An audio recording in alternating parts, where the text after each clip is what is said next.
I was fascinated because, you know, when we were up there, we were obviously outside of our neighborhood. So my first experiences with Heron Run was with Whole Springs. Once you passed the reservoir, you felt different. And so my first experiences out here were before I actually moved out here.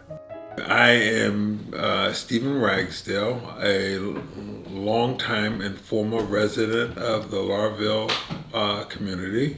I grew up on Whitesell Avenue, right around the corner from the Lutheran Cemetery.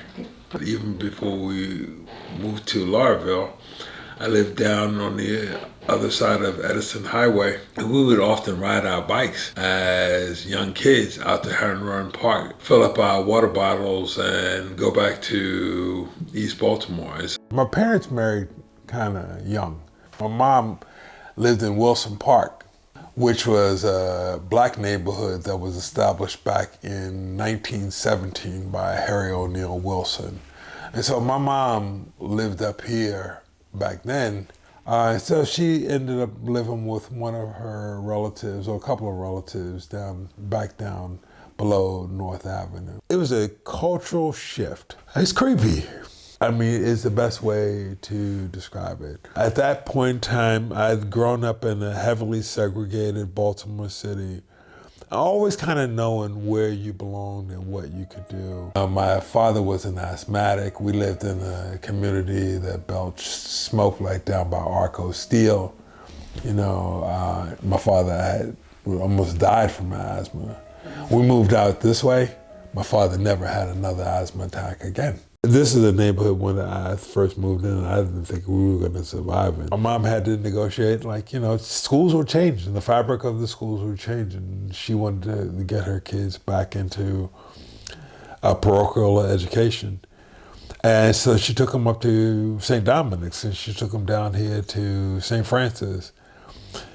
And I don't think it's unfair to say those were not really friendly places. They were not friendly churches. Been to a Catholic church, in some mid-ceremony, we extend our hand, and what do we offer? The sign of peace, right? Oh my God. Every week, you had to search around, you know, for someone to extend you the sign of peace. I know that when my mom took my brother and sisters up to the school, she came home and said that the lady in the office spent the better part of an hour trying to talk her out of sending her children there. My mom actually becomes a pillar of the community. She is one of the go-to girls. There's a popular dean of a nursing school who lives on our block who spoke fondly of my mother. I didn't even know that she knew her. My mother worked for the police department for probably close to 40 years as a 911 operator. She literally became one of the most approachable people in the neighborhood.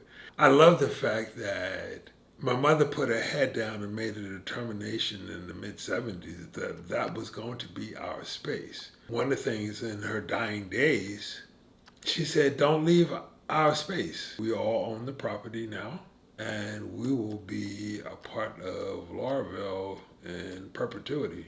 I call her the last Catholic in Baltimore. You know, we buried my Catholic mother in a Lutheran cemetery right across the street from our house. I mean, so we can always visit her. It's close to the schools that we've attended. You know, it's our community. Yeah.